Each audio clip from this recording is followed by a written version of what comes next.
Charm Fabcon, bangong pumakabloom, tanggal amoy kulo sa bango ng charm. Kaya gamit ko, Charm Fabcon with Bloom Fresh technology. Kills 99.9% of kulob-causing bacteria. May aroma burst pa of thousands of flowers and berries. Ang sampay sa loob, no amoy kulob. Bangong pumakabloom sa charm. Charm Fabcon. ACS. Wow, ang saya. Isang barangay na labada, puro mancha pa. Goodbye, pahinga. Mommy, isang laba lang yan sa Pride Bar Blue. May powerful stain-away enzymes na malupit sa dumit mancha. At di masakit sa kamay. Isang laba lang yan. Hello, pahinga. Hello, Pride Bar Blue. ACS. Tanggaling-galing mo. Smart dishwashing paste ko. Pritong ulam na masebo. Plato ng kaldero. Tanggaling for everyday. Ganyan pag smart ang dishwashing paste. May double tanggaling formula. Tanggal ang sebo, tanggal ang bakterya. Pahit para walang pahit. Linis fantastic sa metal at plastic. Number one ko to. Tanggaling-galing mo. Smart dishwashing paste. ACS. Tinesting, sinuri, siniyasan. Ang resulta? Super effective ang Shield sa pagpatay ng bakterya at virus. Shield Antibacterial Soap. Believe ang mga eksperto sa Philippine Nurses Association. At si Mami, Tiwala ako sa Shield. Shield Antibacterial Soap. Napatunayang mabisa. Ang mga nurse, tiwala. ACS. May nagbago. May arte. May budget. Akala nyo lang yon. So solid. White rose papaya, wow, white rose. White rose papaya, wow, white rose. White rose papaya. May glow up with a white rose papaya. White Rose Papaya. May puti power times 2 kasi may papaya at niacinamide. May shea butter and tea tree oil pa. Kutis sulit ang glow May up. glow up with a white rose papaya. White Rose Papaya. Kutis sulit ang glow up. ACS. Galalala Fabcon. Galalala Fabcon. Ang bango ng sampayan. Tara na magsayawan. Calefabcon, amoy nakaka-joyful. Hello, I'm Enteng Perez. I live here in Vegas and I'm a concert promoter. I could sustain this fabulous lifestyle in Vegas, not only have a fabulous job, but I have a fabulous healthy lifestyle. Number 1, good diet. Number 2, I have a good healthy regimen and routine. And of course, the most fabulous of them all is MX3 capsules and coffee. I love it. MX3, dito ako believe. Mahalagang paalala, ang MX3 capsule ay hindi gamot at hindi dapat gamitin panggamot sa anumang uri ng sakit. Galalala Fabcon. Galalala Fabcon. Ang bango ng sampayan. Tara na magsayawan. Calefabcon, amoy nakaka-joyful.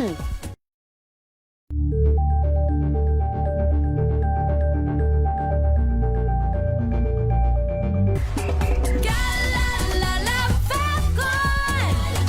Galalala Fabcon. Ang bango ng sampayan. Tara na magsayawan. Calefabcon, amoy nakaka-joyful.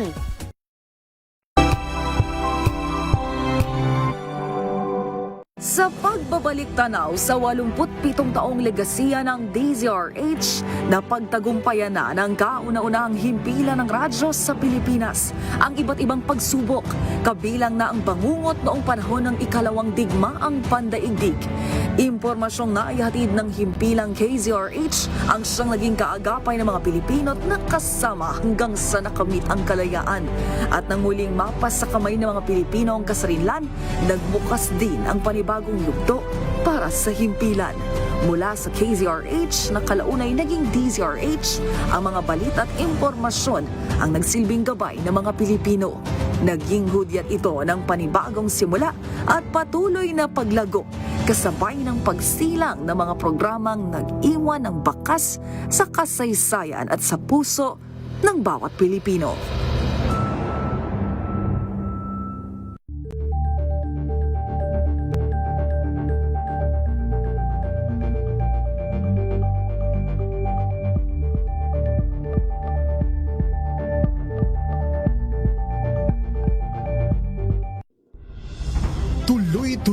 ang pagtulong, tuloy-tuloy ang pagseserbisyo at tuloy-tuloy ang balitaan kasama si May Binauhan sa Operation Tulong mula Lunes hanggang Biyernes.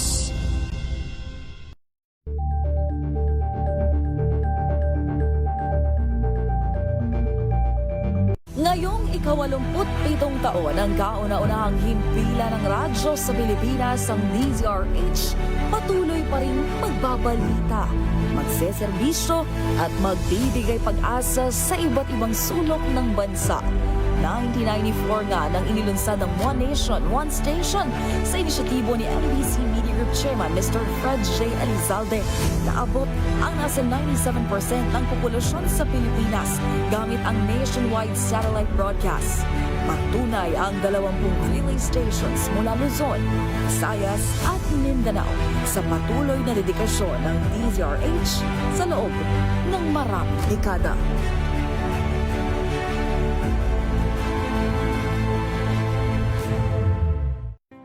Angel po si Angelo Palmona sa giiwan sa inyo na isang magandang umaga. Maraming salamat. Life goes on!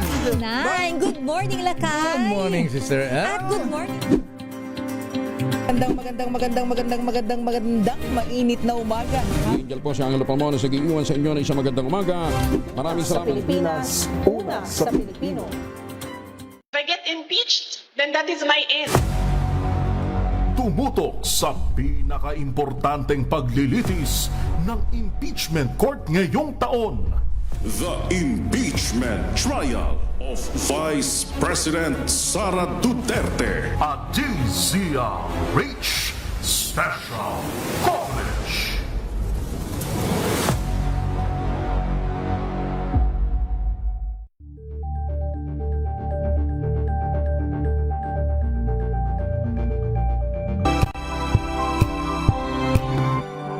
Kauna-unahan sa Pilipinas. Manila Broadcasting Company. DZRH. Member, kapisanan ng mga broadcaster ng Pilipinas. Oras sa Bishop Joel Porlares, alas 4:10. Uy! Nakapag-break ka na ba? Nakapag-relax ka na ba? Saan ka man nagtatrabaho, mapa-opisina man o work from home o mula mismo sa pwesto, sasabayan namin ang break time mo. Sasabayan namin ng mga balita at komentaryo, mga panayam ng mga taong viral ngayon. DZRH Break Time! RH Break Time! It's been raining in Manila, hindi ka ba nilalamig? It's been raining in Manila, hindi ka ba nilalamig? But if it's raining in Manila, hindi kita... Magandang maulang umaga. Good morning, Hapon na Lakay. Pilipinas. Ako po si Dayo Macalma. Ako naman po, Thea Petro Carpuz. At narito ang headlines ng ating mga balita ngayong araw ng Martes, at 4 ng buwan ng Agosto. Hagupit ng Bagyong Luis at Habagat, 9,000 katao ang apektado. 18 lugar binaha ayon sa NDRRMC. Ilang domestic flights kanselado dahil sa epekto ng Bagyong Luis at Habagat. Presyo ng ilang gulay may pagtaas ng presyo hanggang 10 piso dahil sa mga pag-ulan. Ayon naman kay Agriculture Secretary Kiko Chu Laurel. Malacanang nakatutok sa kasadong transport strike. Hinimok ang grupo ng mga tsuper na makipagnegosasyon. Hirit naman na 20 pisong fuel subsidy sa mga public utility vehicles. Tiniyak ng Malacanang na pag-aaralan. Department of Education walang dokumento sa paggamit ng confidential funds. Office of the Vice President records sa 35 million pesos in 4-month rewards kulang. Ayon yan kay COA ex-auditor Wamil. Senator Jingo Estrada muli humiri sa Sandigan Bayan na payagang makapagpiyansa sa kasong plunder. 12 katao arestado sa 2 buwang gun ban para sa BARM elections. Mag-ina pinagbabaril sa labas ng isang hotel sa Makati. Isa ang patay, isa ang sugatan. Pagkapanalo ni Pinay tennis player Alex Ayala sa 2026 Mubadala DC Open, ipinagbunyi ng sambayanang Pilipino. Congratulations sa Alexandra Ayala. Special mention kanina lakay Yes, sa impeachment trial. Yan ang Pinay. Samantala, sa detalye natin mga balita sa kalagayan ng bagyo o naapektuhan ng bagyong Luis. Umabot na sa mahigit 9,000 kataong naapektuhan ng pagsalanta ng bagyong Luis at hanging habagat. Batay sa report ng NDRRMC, pumalo ang mga naapektuhan sa 7,701 families, katumbas ng 9,381 na katao. Sa nasabing bilang, 3,682 ang nanatili sa mga evacuation centers. Kahit humina na at naging low pressure area na lamang ang bagyong Luis. Ang mga naapektuhan ng bagyo ay ang Region 2, 3, 5 at 9. Pero hanggang araw ng Martes, nasa 18 pa rin ang binahang lugar sa Region 1 and 9 at kasama na ang Bangsa Moro Region. May natukoy ding 398 barangays ang mga otoridad na delikado sa mga landslides sa Region 2, kasama na ang Cordillera at Mimaropa. Ang good news, wala namang naitalang casualty o namatay sa pagsalanta ng bagyong Luis. Pero may gitna 1.2 million pesos ng halaga ng tulong naman ang naibigay ng pamahalaan sa mga naapektuhan ng bagyo. Samantala, apektado ang ilang flights ngayong araw Agosto 4 dahil sa masamang panahon dulot ng bagyong Luis at habagat. Kabilang dito ang biyahe ng 5J506 at 5J507 na papuntang Manila at pabalik ng Tuguegarao, kung saan halos 300 na pasahero ang apektado. Habang na-divert ang lipad sa Clark, Pampanga ng mga nanggaling sa Zamboanga, Davao at Denpasar, Bali, Indonesia. Sa huling forecast ng Pag-asa, patuloy na magdadala ng pag-ulan ang bagyong Luis at habagat sa malaking bahagi ng Luzon. Bad news sa mga misis. Dahil posibleng tumaas ng mula 5 hanggang 10 piso ang presyo ng ibang klase ng gulay dahil sa mga pag-ulan. Batay sa price monitoring ng Department of Agriculture sa Las Piñas, sinabi ni Agriculture Secretary Francisco Chu Laurel Jr. na maaaring tumagal na ilang araw, isang linggo ang pagtaas ng presyo dahil napektuhan ng bagyo o ulan ang ilang lugar na producer ng mga gulay.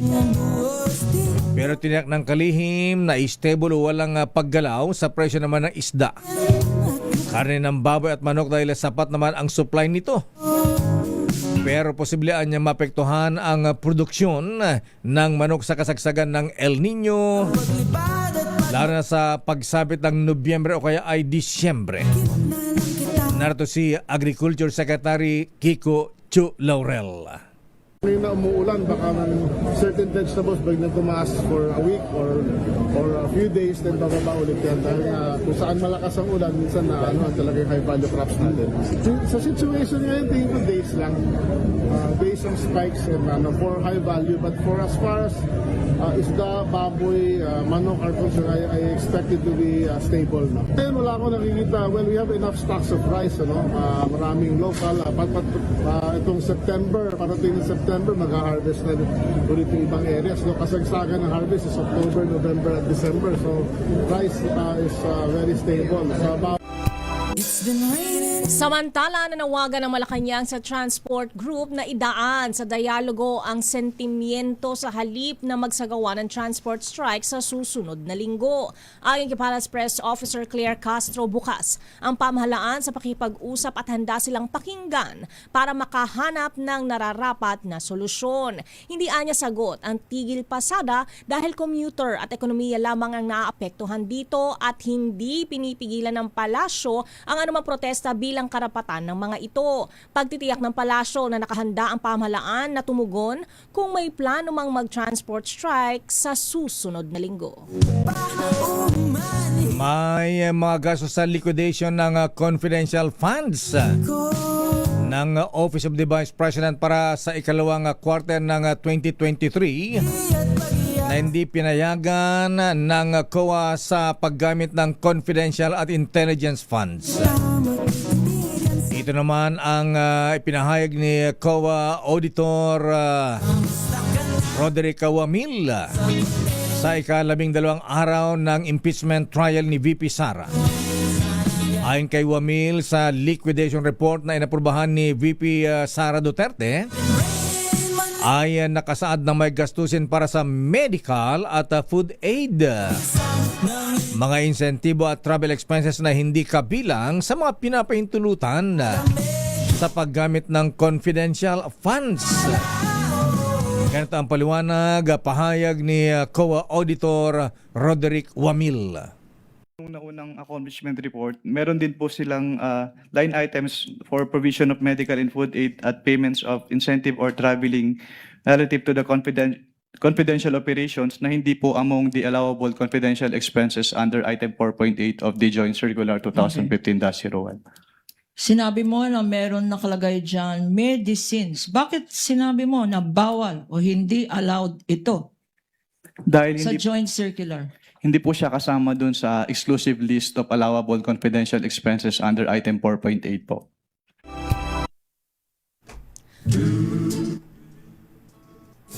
Kaugnay ng balitang yan, walang isinumiting anumang dokumento ang Department of Education para patunayang nagasto sa tama ang mga confidential fund nito noong 2023. Ito ang testimonya ni dating COA State Auditor Roderick Wamil sa pagpapatuloy ng impeachment trial ni VP Sara Duterte na nakasentro ngayon sa umano'y misuse ng confidential funds sa OVP at Department of Education. Ayon kay Wamil, inilaan ang 37.5 million pesos kada quarter o 112.5 million pesos na pondo para sa mga programa kontra insurgency, abuse, paglaban sa mga iligal na gawain at terrorism sa mga paaralan. Pero ayon kay Wamil, bagamat aprobado at may pirma ni Vice President Sara Duterte ang physical at financial plan ng DepEd, wala umanong isinumiting anumang listahan o dokumento ang kagawaran upang patunayang tunay na nagamit sa mga nasabing programa ang naturang pondo. Narito ang bahagi ng pagtatanong ni Attorney Lorna Kapunan ng proseksyon kay Wamil. Dun sa kanilang physical and financial plan for the first quarter, hindi po naka-indicate yung kanilang specific confidential activities na pagbabasehan po ng kanilang disbursement from the confidential fund. Nakalagay sa first column, counter-insurgency programs. Did the DepEd submit any evidence on this or documents evidencing what it claims to be expenditures on counter-insurgency programs? Based on their submissions po, wala po silang sinamit na document. Kulang ang makukulang na dokumentong isinumiti ng Office of the Vice President para sa pagbibigyan ng reward sa mga informants. Ayon pa rin kay COA Auditor Roderick Wamil, wala sa accomplishment report ng OVP ang mga dokumentong hinihiling nila. Kabilang na rito ang paggastos ng 35 million pesos bilang reward para sa mga informants, ngunit walang mga record na magpapatunay na naging matagumpay ang may sinagawang intelligence operations. Nartong muli si COA Auditor Roderick Wamil. Meron din po silang payment of reward dito na worth 35 million pesos. Pero wala po silang inattach na any document evidencing the success of the information gathering or surveillance activities on account of the information given by the informer. Okay. Sinabi mo na walang sinubmit na ebidensya. Wala bang naka-attach dito sa Trial kanina, iginiit ang defense team ni Vice President Sara Duterte na nabibigyan ng kulay ang mga pangalang nakasaad sa mga acknowledgement receipts na inihaharap bilang ebidensya sa impeachment trial. Nag-ugat ito matapos magbitiw ng mga pahayag si Private Prosecutor Attorney Lorna Kapunan habang binabasa ang mga pangalang nasa mga dokumento kabilang ang Andy C. Lim at Alejandro A. Piquit na anila ay may paglalaro sa mga salita. Dahil dito tumutol ang abogado ng depensa na si Attorney Michael Poa na nagsabing lumalampas sa nilalaman ng mga dokumento ang mga komento ni Kapunan at nabibigyan ng kulay ang mga ebidensya. Ipinaliwanag naman ni Kapunan na binabasa lamang niya ang mga pangalang nakasulat sa mga acknowledgement receipts. Sa hiwalay na panayam nilinaw ni Poa na wala siyang layuning mabastos si Kapunan. Ngunit giit niya mahalagang maiwasang mabigyan ng ibang kahulugan ang mga pangalang nasa mga dokumentong inihaharap sa paglilitis. Narito si Attorney Michael Poa. Sa akin lang naman po, although again, with all due respect to Attorney Kapunan dahil, hindi ko naman po gusto talaga mag-object kung hindi kinakailangan. Yun lang kasi parang nabibigyan kasi ng kulay pag ganong mga pangalan. Although she stated naman for the record na she's just reading it the way it's written. So, but to me kasi ang dating sa akin is nabibigyan ng kulay. Of course, no offense meant to Attorney Kapunan. I'm just doing my job as counsel. So, and I found the question to be objectionable. If you noticed, medyo malimit lang naman yung pag-o-object ko kanina. Maraming bagay na sa tingin ko hindi na dapat objectan. At katulad nga kanina, nagkaroon kami ng issue na ang pinapa-strike out ko yung sagot. Ang sabi, dapat nag-object ako sa tanong. Well, kaya kinailangan kong i-put on record lang na hindi naman kasi talaga objectionable yung tanong. Pero yung sagot yung objectionable. Kaya lang ako nag-object na, well, actually, I did object. I moved that the answer be stricken off the record. So, may mga ganong bagay, may mga ganong nuance. Tala tinutulan ng Defense Counsel Sheila Sison ang paggamit naman ng affidavit ng self-confessed hitman na si Arturo Las Cañas bago matapos ang impeachment trial kanina. Ayon kay Attorney Sison, hindi ito otorisado at hindi rin pirmado ng sino man ang nasabing affidavit. Ay ang sabi ng lead defense counsel hanggang sa ngayon ay wala pang gumagamit na competent witness sa affidavit kaya hindi dapat itong markahan bilang isang ebidensya. Narito si Attorney Sheila Sison. We object to item number 3 of this motion. We will not agree. And if the presiding court, if the presiding officer will rule to allow even the pre-marking or the marking of this item under this motion, then we would like to have our objection, continuing objection. Sa iba pang balita, umapela si Senador Jinggoy Estrada sa Sandigang Bayan mula sa naunang desisyon na ibasura ang kanyang kahilingan na makapaglagak ng piyansa kaugnay sa kinakaharap na kasong plunder. Iginiit ng mambabatas na siya ay hindi maituturing na flight risk kung kaya't ang kanyang kaso ay dapat maging exempted sa general rule. Tinukoy ni Estrada ang ruling ng Korte Suprema noong 2015 na pinagtibay noong 2016 na nagpahintulot kay yumaong dating Senate President Juan Ponce Enrile na maglagak ng piyansa kahit ang kanyang kasong plunder ay non-bailable. Nakumbinsi ang High Court na payagan si Enrile na mag-bail dahil sa humanitarian reason at sa kanyang sitwasyon bilang non-flight risk.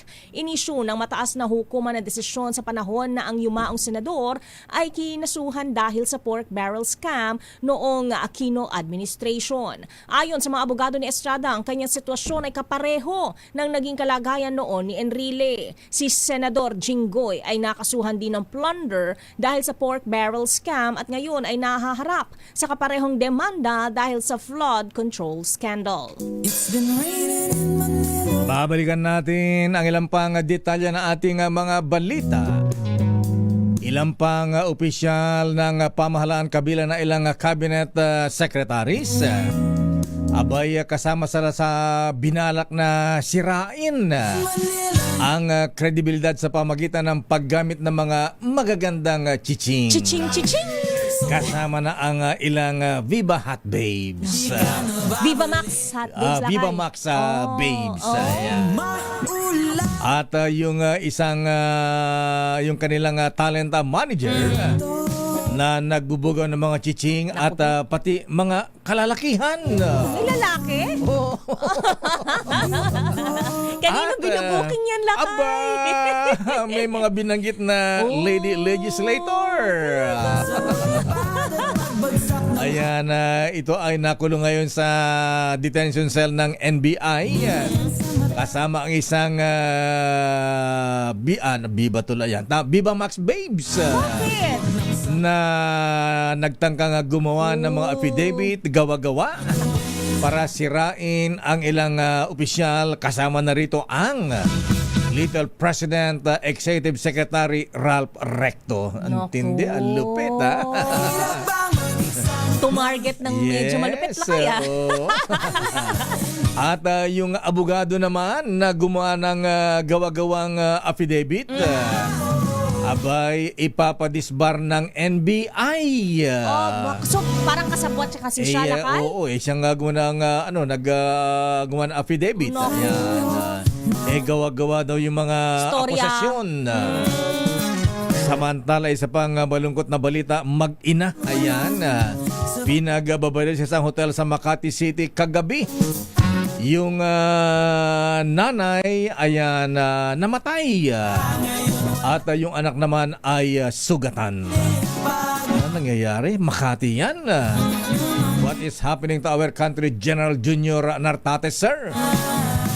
Ang detalye na mabalita yan sa ating pagbabalik sa ating palatuntunang break time. Kasi break time natin. RH Break Time. Oras ngayong maulang hapon, Mr. Cesar Lee, Mr. Michael is my guy. Abay Kuyang Larry Francisco. Aloha. Alas 4:29. Ang oras na yan ay hatid sa inyo ng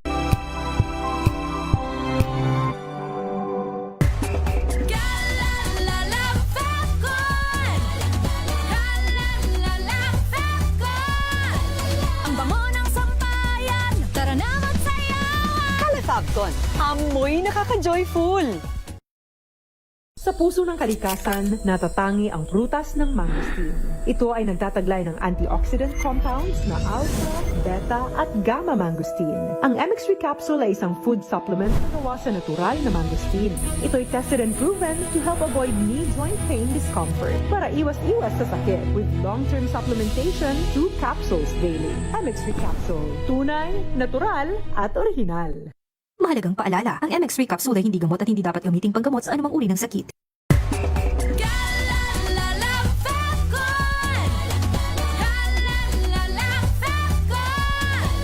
Ang bango ng sampayan, tara na magsayawan! Calefabcon, amoy nakaka-joyful!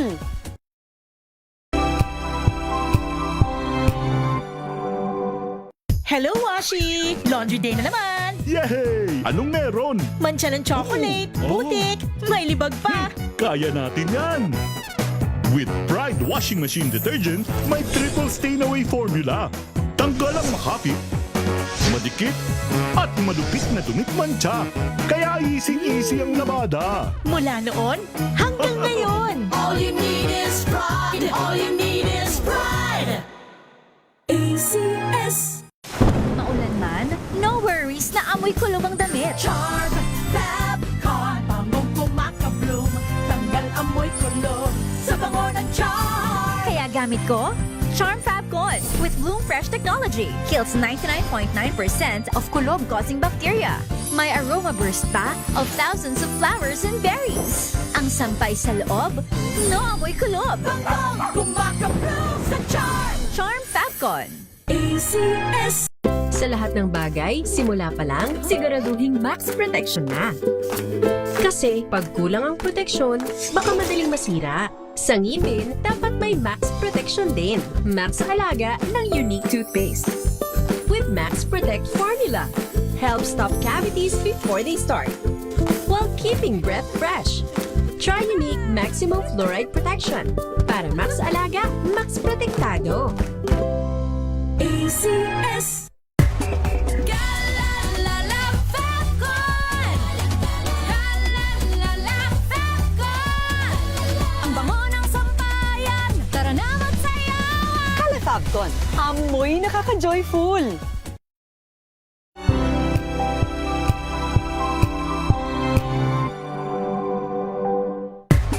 Galalala Falcon. Galalala Falcon. Ang bango ng sampayan. Tara na magsayawan. Calefabcon, amoy nakaka-joyful.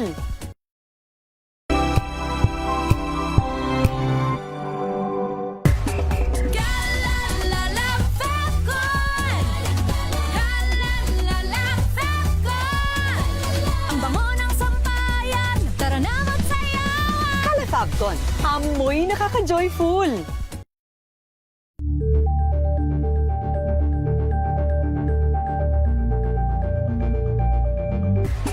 Galalala Falcon. Galalala Falcon. Ang bango ng sampayan. Tara na magsayawan. Calefabcon, amoy nakaka-joyful.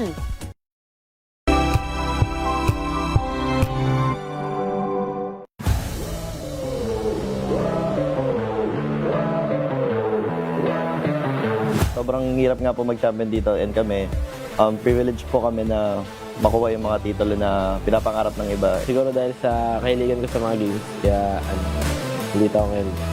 Tsaka na-realize ko yun na magiging career ko na ito nung time na palaki na siya ng palaki ganun. So, like, sobrang dami na nakakilala sa akin. The first thing that stand out to me is obviously the quality. When I came here, even before the tournament started, when I watched them play in practice, I already realized the difference between like PH teams and the other regions that I've experienced so far. Hi guys, this is Team Liquid PH. Please watch our exclusive interview at Matchpoint. Mabuhay ang atletang Pilipino! Better news. Una sa Pilipinas, una sa Pilipinas. NBS, trending and viral show nakahandang sa ating balitan mga kaibigan sa Rapido Hataw Balita. Public Service Hour. Siyempre pa, una sa Pilipinas. Una Ayan sa... ang kabuhanan din pala tuntunan ng break time.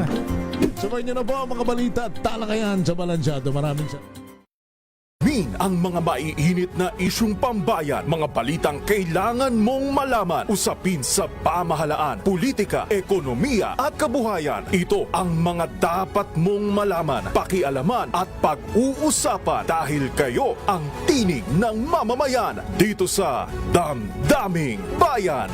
Live sa DZRH Radio, DZRH TV at DZRH Digital. Kasama sina Lakay, Deo Makalma at Elaine Apit. Araw-araw, Lunes hanggang Biyernes. Damdaming Bayan.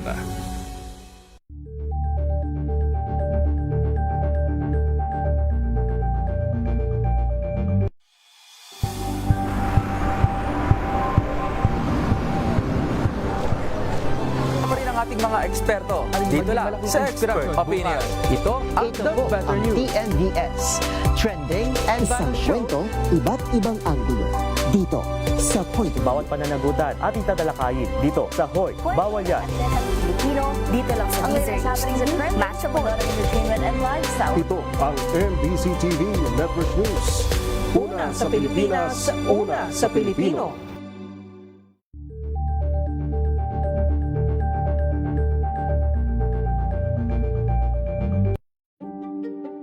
Buklatin ang mga pahina. Pakinggan ang boses ng lipunan. Tunghayan ang mga issue mula sa ibang katayuan. Nakakalungkot kasi deserve ba namin ng ganito? Na hindi nila alam kung ano talaga yung kanilang mga karapatan. Yung gobyerno, tinulungan nila yung kanilang magsasaka. Pinapatahimik tayong lahat using various laws. Through education, kayang-kaya nating baguhin yung ganitong klaseng pag-iisip. Isang kwento, iba't ibang anggulo. Dito, sa Point of View.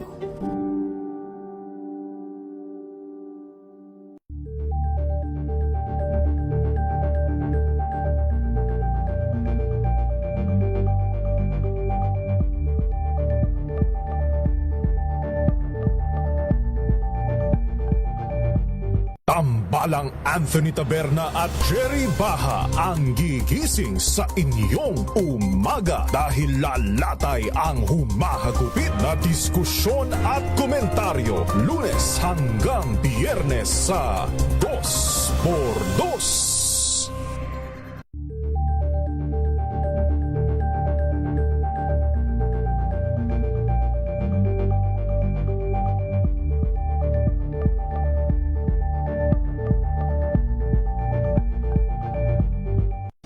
Ng naitalang 17 individual na ang kanilang naaresto. Metro Manila Development Authority o MMDA ang No Contact Apprehension Policy o NCAP sa Metro Manila. Sa ang ilang mga dokumento ay peke. Hindi rin legal ang employment na ipinangako sa kanila. Sa mata ng batas, mananagot ang sangkot at may sala. Dahil sa bawat paglabag, may karampatang parusa. Alamin ang mga pananagutan sa likod ng mga bawal. Dito sa Hoy! Bawal Yan, tuwing Sabado, alas 11:30 ng umaga. Dito lang sa DZRH TV.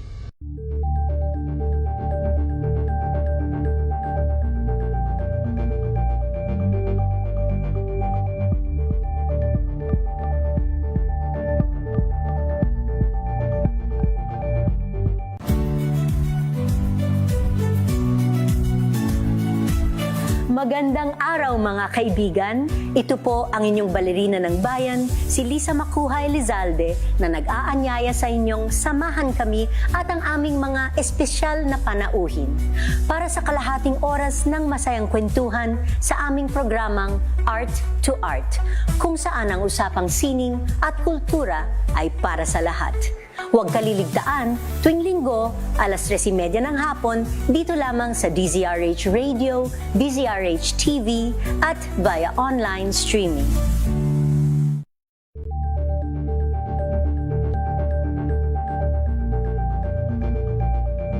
We've got you covered. From the hottest hits, exclusive interviews, kilig to the bones fan meet experience, and hataw performances of your favorite stars.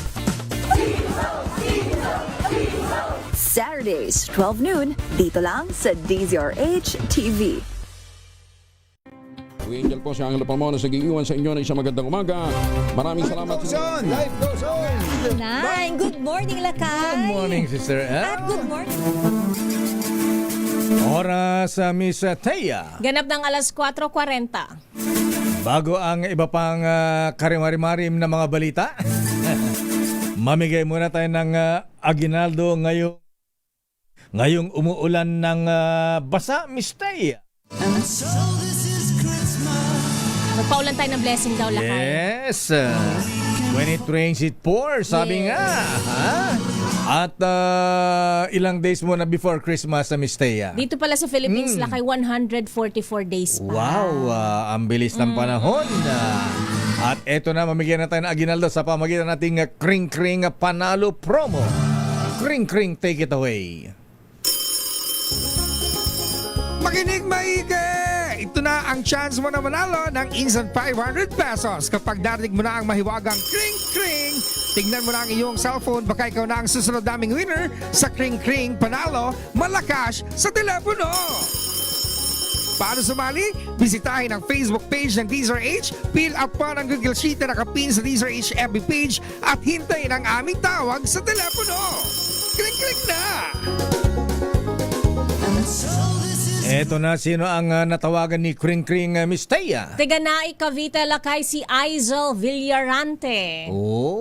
Tanong mo na agad si Ate Aizel para mabigyan natin ang ginado kung masasagot niya ang napakahirap mong tanong. Ano ang kauna-unang himpilan ng radyo na number 1 hanggang dyan sa Nai, Cavite, Ate Aizel? DZRH po. Ang galing-galing mo talaga, Naulanan Ate pa yung Aizel Lakay, Villarante. Isa kang henyo. Ayan. Congratulations, ate. Ikaw ay nanalo ng limpak-limpak na salapi. Samantala sa bago ang karimari-marim nating mga balita, abay babati muna tayo Happy birthday, Miss Teya, ha? Happy birthday! Abay, birthday pa lang ngayon ni Senator Dick Gordon, former Senator Dick. Ayan, happy birthday po. Alaba tayo dyan.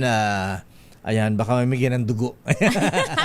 Sa ang presidente ng Philippine Red Cross. Ayan, happy birthday, Senator Dick. At babatiin din natin si Congressman Kid Peña ng Makati. Tika muna, Vice Mayor yata siya ngayon, ha? Ayan, happy birthday, Vice Mayor Kid Peña. At ganoon din, happy birthday kay Jessie Fernandez. At ganoon din kay Rachel De Leon. Aba, tingnan mo nga naman si Rachel. Wala pang paramdam ng MBC sales. Mambihira. Ala ba tayong merienda dyan, Rachel? Ha? Ayan, ala pa ba yung kanyang komisyon? Ayan. At happy birthday din kay Venerable Noble General Moises Pagaduan, Kuyang Harold de la Cruz, at kay Sister Vicky Hamuralin. At siyempre binabati ko ang aming pinisan, ayan, si Don Josefino Peping Macalma from Canada. Welcome back, Insan. At balita ko sa Sabado ay mamimigay ka daw ng mamimigay ng Canadian dollar. Wow! Sana all! Ito ay isang kalimari-mari, hindi katanggap-tanggap, hindi makatao, makasarili, power hungry, paggawa ng intriga, pagplanta ng ebidensya. Diyan ba sila sanay? Diyan ba sila eksperto? RH Break Time. At eto na ang karimari-marim na balita. Abay, tinangka mo nung i-frame up o gawan ng kompromat gawan ng kahiyan si Little President Executive Secretary Ralph Recto. Sa panayam ng 2x2, sinabi ni NBI Director Melvin Matibag na hindi ito may nangyaring honey trap operation na naganap kung saan dadalhan daw sana ng 5 babae ang isang opisyal ng gobyerno. Dami naman yan, Lakay. Dami. Baka mamimili. Okay. Abay, nagsimula ang lahat sa entrapment operation ng NBI NCR laban sa talent manager ng ilang kababaihan. Kasama na rito ang ilang Viva Max Babes. Ang talent manager na si Lito de Guzman para sa human trafficking. At dito ay sinabi mo ni de Guzman at ang isang dinalang babae na sila ay kinausap para magsagawa sana ng entrapment painan ng chiching ang Executive Secretary Ralph Recto. Sinabi ni Director Matibag na lubas lamang ang at dito ay nadawit naman ang dating Congressman Jing Paras at Congressman Leandro Leviste na sinasabing siya daw ang magpupunta sa nasabing plano para siraan si Secretary Ralph Recto sa magitan ng bibigyan ng magandang chiching at pipiliin daw gumamit ng droga. At pagkatapos ay gagawan affidavit at ididiin nila ang Secretary Ralph Recto. Ganito ang karimari-maring na pagsisiwala at pagbubulgar ni NBI Director Melvin Matibag.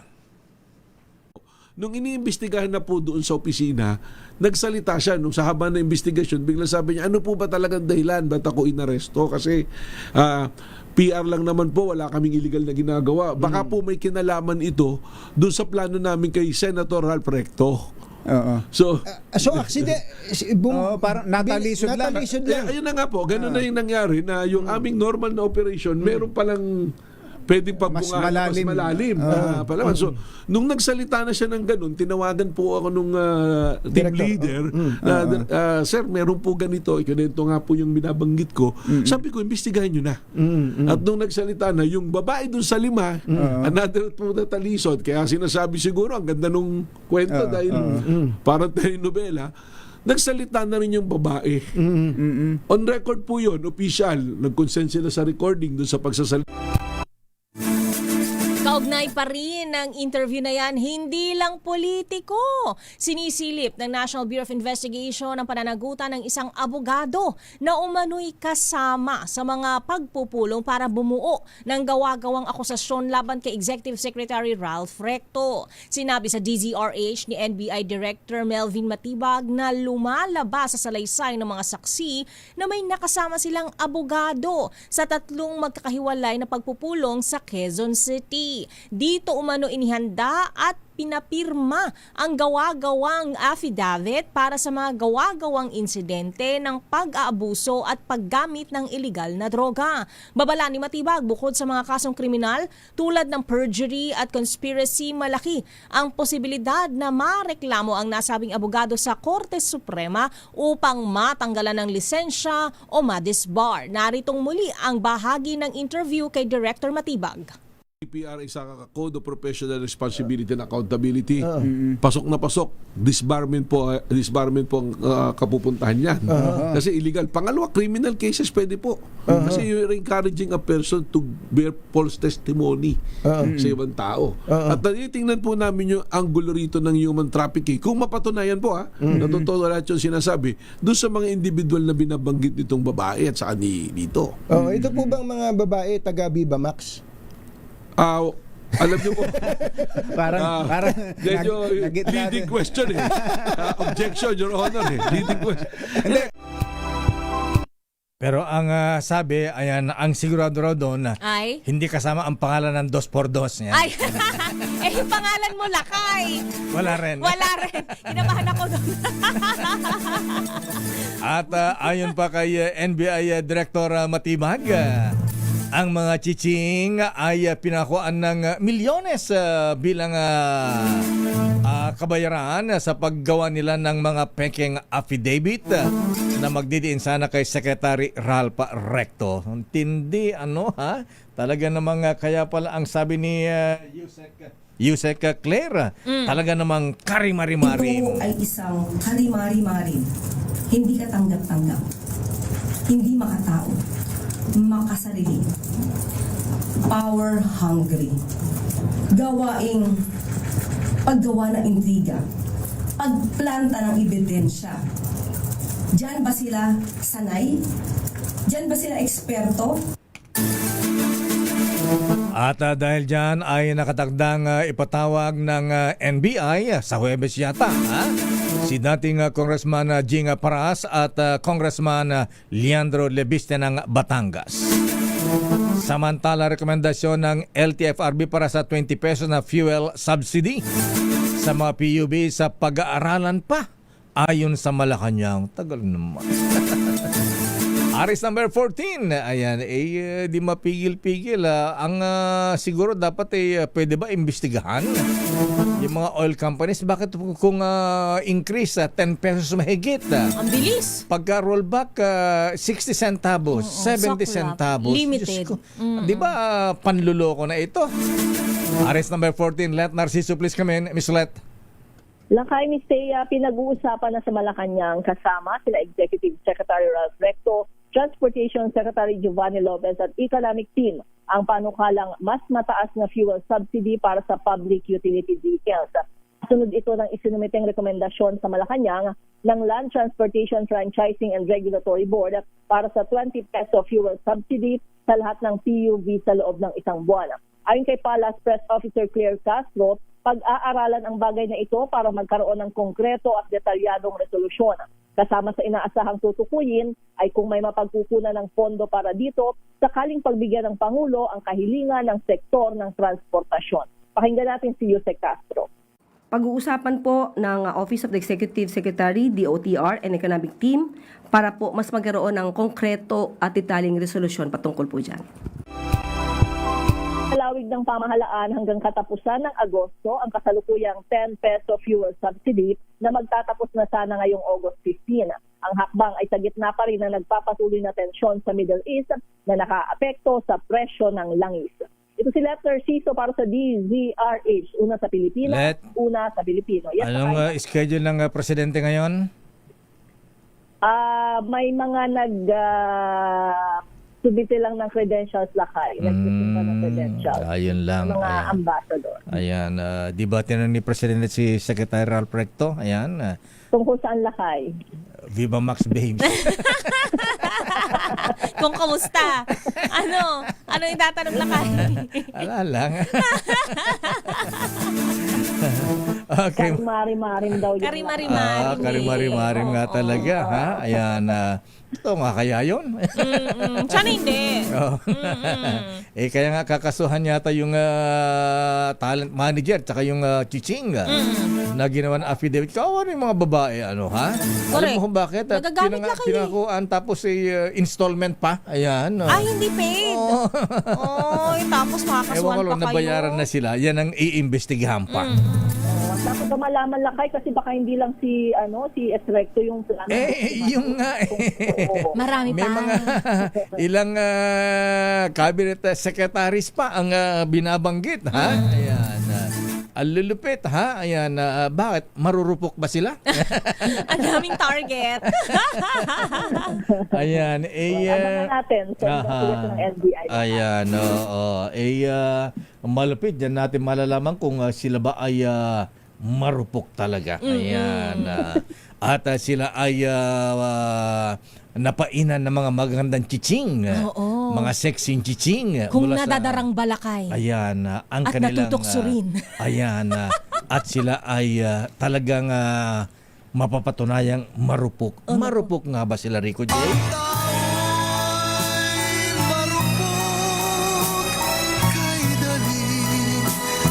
Sino ang mga marurupok? Maraming salamat, Miss Let. Balik sa inyo lakay at Listea. Itong si Henry tsaka si Raymond kaya, marupok ba ang mga ito? Tatanungin natin yan. Sige, tawagin mo si Raymond. Ayan. VP Sara Duterte hindi exempted sa liquidation ng pondo mula sa Office of the President. I-detalye mo ang balitang yan, RH28 Raymond Dadpaas, at sagutin mo ang katanungan ni Lakay kung marupok ka nga ba. Raymond! Mr. at Mayor, hindi exempted si Vice President Sara Duterte sa tamang pag-liquidate ng pondo kahit pa ito ay galing sa Office of the President. Itong binigyang din ni COA Auditor Roderick Wamil sa ginawang redirect examination sa kanya ni Attorney Lorna Capunan. Kasunod ito ng pagtatanong ni Attorney Michael Pawas sa kanyang cross-examination na kung alam ni Wamil na galing sa Office of the President ang 125 billion pesos na confidential fund ng Office of the Vice President sa huling bahagi ng 2022, habang ang confidential fund ng OVP at ng DepEd sa tatlong quarter ng 2023 ay galing sa General Appropriations Act. Sabi ni Wamil, walang exempted sa liquidation kapag ang pinag-usapan ay pondo ng gobyerno kahit pa ang Vice President. Nag-object si Atty. Powa sa paraan ng pagtatanong ni Atty. Capunan, ngunit pinagbigyan ni Presiding Officer Senator Kis Escudero na sumagot ang testigo. Narito ang bahagi ng ika-12 araw ng impeachment trial. Pag binigay ba ng presidente, like in this instance, ang confidential funds, wala nang obligasyon mag-liquidate ang vice president ng paggamit niya sa confidential funds na yan? Meron po. Meron po pa siyang rin obligation to liquidate. obligasyon. Pag-grant ba ng Office of the President, exempted na ang Vice President na mag-submit ng mga dokumento? Your Honors, Counsel for Respondent. that is leading. Redirect, Your Honor. This counsel opened the Not door. covered by cross, even, Your Honor. Yung Your Honor, exemption. counsel opened the door. Counsel opened the door to this line of questioning because he said a grant was given by the President. Objection is overruled. Witness may answer if he knows. Ang bahagi kanina ng pagdinig sa ika-12 impeachment trial. Ito si RH28 Raymond Dadpaas para sa DTRH, una sa Pilipinas, una sa Pilipino. Maraming salamat, Raymond Dadpaas. Standby Henry Uri. Defense Team Lawyer Michael Pawan nag-I am sorry sa kampo ni dating Vice President Jojo Binay. Bakit? Standby Henry Uri, standby Giselle Ricafort. Uy, yung report ni Giselle, ha? May denial. Bakit? Ang NBI. May denial ba si Director Matibag? Denial sa saan? Sa marupok o tukso? Layuan mo ako, ha? Yung mga marites na na-arresto si Senator Bato de la Rosa. Ayan. Siya daw ay hinahanap pa. Ayan, hinahunting pa. Standby Giselle, standby Henry Uri, standby man ang Milky Regunan. Oras, Miss Thea. Ganap ng alas 4:57 ng hapon.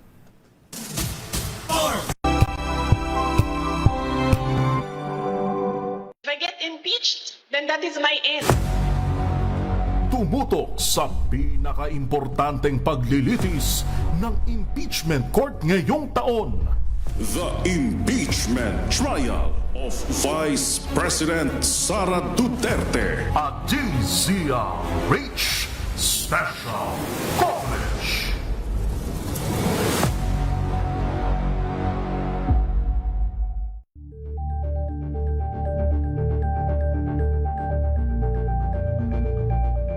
Kasabay ng mga hamon at pagbabago sa paglipas ng panahon, nananatiling tapat ang DZRH sa paghahatid ng serbisyo sa publiko.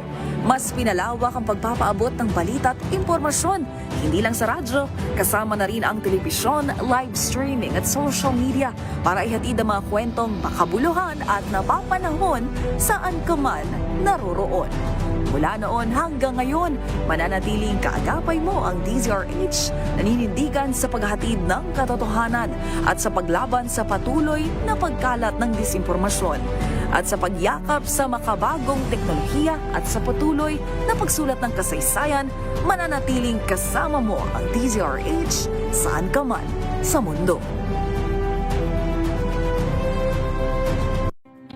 Better news. Una sa Pilipinas, una sa Pilipinas. NBS, Trending and Vara Show. Nakahandang sa ating balitan mga kaibigan sa Rapido Hataw. Public Service Hour. Siyempre pa, una sa Pilipinas. Una Ayan ang kabuhanan din pala tuntunan ng break time. Sabay niyo na po ang mga balita at talakayan sa Balansyado. Maraming salamat. Maagang balitaan, maagang usapan sa mga issue at balita. Kasama si Kuya Angelo Palmones sa Magandang Umaga Pilipinas. Mula Lunes hanggang Biyernes.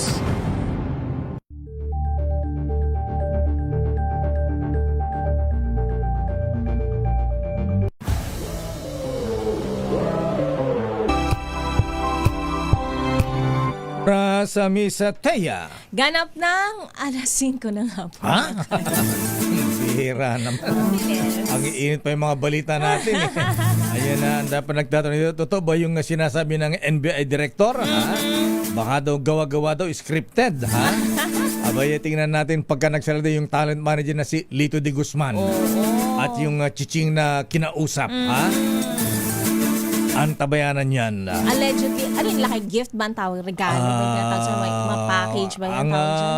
Ang sabi ng NBI, papainan. Papainan. Bibigyan ng chiching. Pagkatapos siguro, i-record o kuha ng picture or what. Pero defense team lawyer Michael Powan nag-I am sorry sa kampo ni VP Sara sa issue ng confidential funds. Aris number 7, Henry Uri. Henry, please come in. Deo humingi ng paumanhin ang defense panel ni Vice President Sara Duterte kay dating Vice President Jejomar Binay sa issue naman ng pagkakaroon din ito ng confidential fund.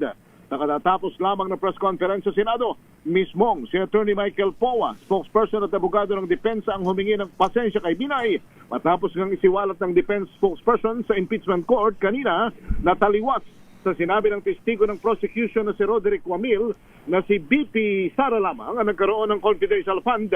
Nakatanggap din ng confidential si Binay noong 2014. Kanina, sa cross-examination ng defense sa testigo ng prosecution, ipinakita pa ni Powa ang isang DBM Special Release Order o SARO noong 2014 na binibigyan si Binay ng naturang pondo. Paliwanag naman ni Powa, ginawa lamang niya ito para maituwid ang pinakakalat ng prosecutions na walang ibang nagkaroon ng nasabing pondo kundi si BP Inday, pero nasa mga senator judges na ramang daw ang paghatol kung nagsisinungaling ang testigo ng prosec na si Roderick Wamil. Samantala, nanindigan naman ng defense panel ni BP Sara dito sa nagaganap na impeachment trial na walang palso deo o anumang anomalya sa paggamit ng confidential fund ng OVP at maging ng DepEd ng Secretary pa si BP Inday dahil Ayon kay Atty. Michael Poa, sa ilalim ng MOA Circular 3285, hindi dapat inilalantad sa publiko ang anumang impormasyon pagdating sa kung anong operasyong ginamit ang Intel Fund dahil ang pinag-uusapan dito ay paglaban sa banta ng seguridad sa bansa at bagay na sinangayunan naman ni Roderick Comil na sinabing delikado ang pagdilik ng anumang impormasyong may kaugnayan sa Intelligence Fund. Ako si Henry Uri para sa DZRH, una sa Pilipinas, una sa Pilipino. Maraming salamat, Henry Uri. Wala ako. Report mo kay Giselle, Sister Miss Teya.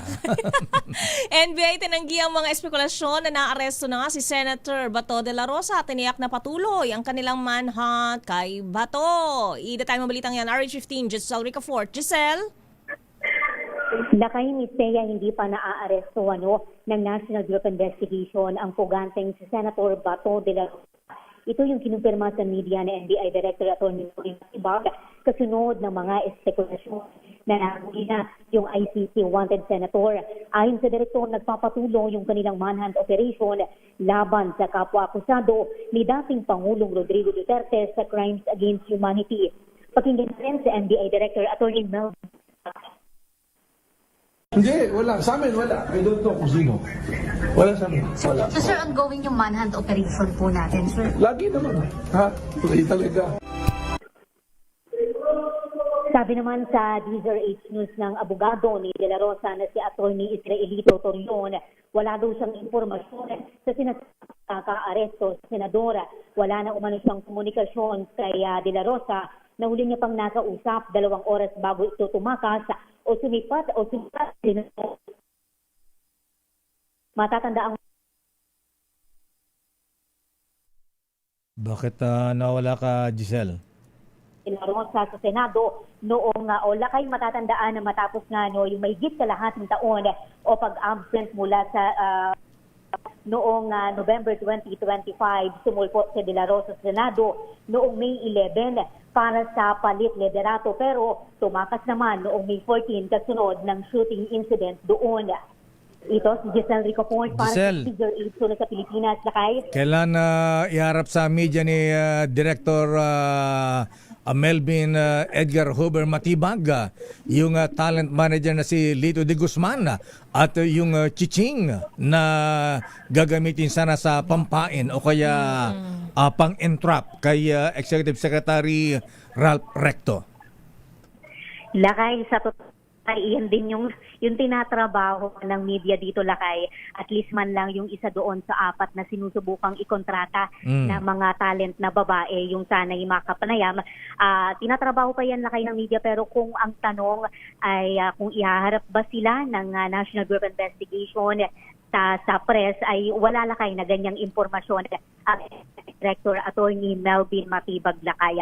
Ang sigurado ng Lakay ay inisyuhan na ng sabina si dating Congressman Jing Paras na sinasabing kumausap doon sa talent manager para nga ihimukin yung mga talent na gumawa ng peking pahayag laban kay Executive Secretary Ralph Recto at laban naman kay dito kay Congressman kasama din doon sa ipinasabina ng Bureau. Siya yung sinasabi naman na nagpondo di umano doon sa plano na sex scandal plot, Lakay, laban sa Executive Secretary. Okay, maraming salamat, Giselle. Pero dapat ilabas yan ni Director Matibag para hindi pagdudahan na ito scripted. Tama.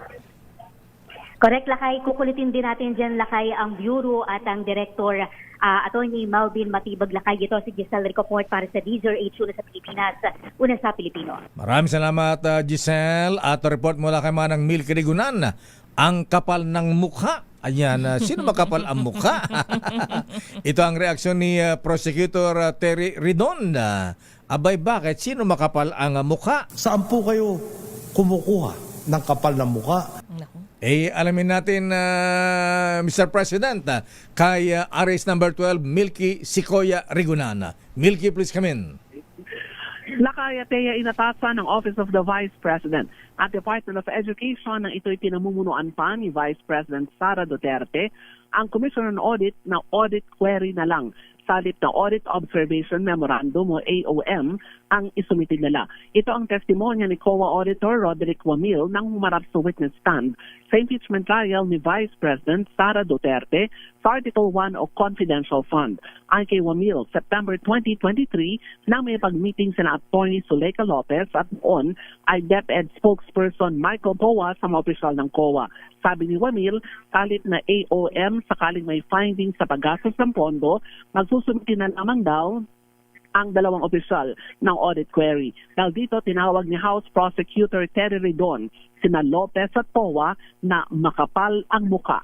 Dahil trabaho nilang ipaliwanag ang pinagamitan ng pondo at walang audit query sa Joint Circular 2015-01. Narito ang pahayag ni House Prosecutor Terry Ridon.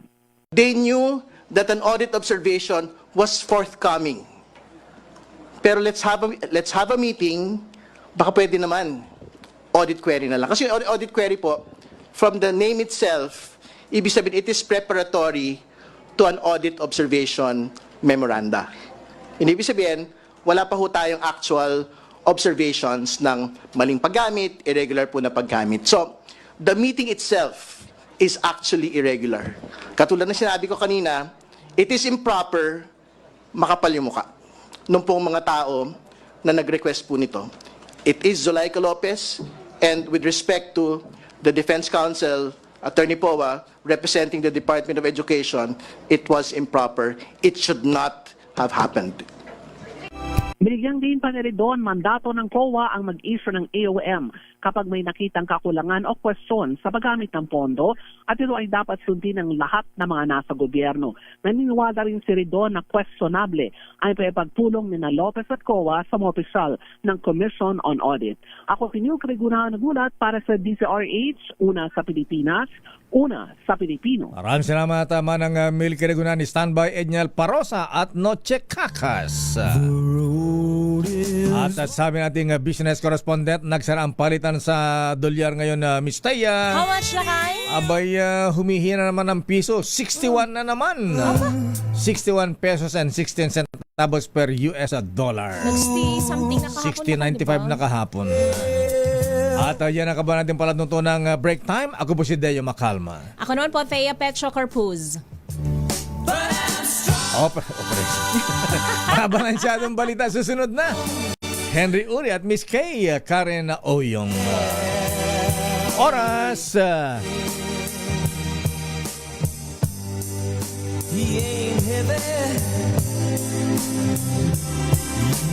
Oswald Sipol, Roland Paulino. Alas 5:10. So on we go. This time check is brought to you by ACS Manufacturing. Wow, ang saya. Isang barangay na labada, puro mancha pa. Goodbye, pahinga. Mommy, isang laba lang yan sa Pride Bar Blue. May powerful stain-away enzymes na malupit sa dunit mancha. At di masakit sa kamay. Isang laba lang yan. Hello, pahinga. Hello, Pride Bar Blue. ACS. Tanggaling-galing mo. Smart dishwashing paste ko. Pritong ulam na masebo. Plato ng kaldero. Tanggaling for everyday. Ganyan pag smart ang dishwashing paste. May double tanggaling formula. Tanggal ang sebo, tanggal ang bakterya. Pahit para walang bahit. Linis fantastic sa metal at plastic. Number 1 ko to. Tanggaling-galing mo. Smart dishwashing paste. ACS. May arte? May budget? Akala nyo lang yon. So